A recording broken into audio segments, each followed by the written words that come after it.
Inutusan ni Pangulong Ferdinand Bongbong Marcos Jr. ang Department of Trade and Industry na ipatupad ang price freeze sa mga pangunahing bilihin hanggang December 31, 2025. Layunin ng hakbang na ito na mapanatili ang katatagan ng presyo sa gitna ng inaasahang pagtaas ng demand ngayong holiday season.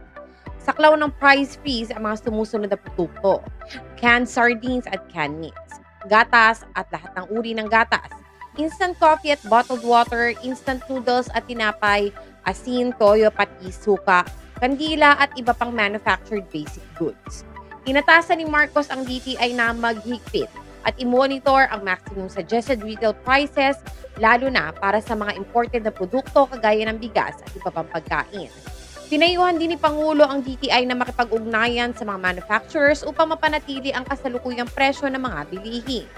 Pangunahing layunin ng price freeze ay protektahan ang mga mamimili mula sa speculative price hikes na madalas mangyari tuwing holiday season dahil sa mataas na demand, at inaasahan ang hakbang na ito ay magbibigay ng ginhawa sa mga pamilyang Pilipino sa panahon ng Kapaskuhan.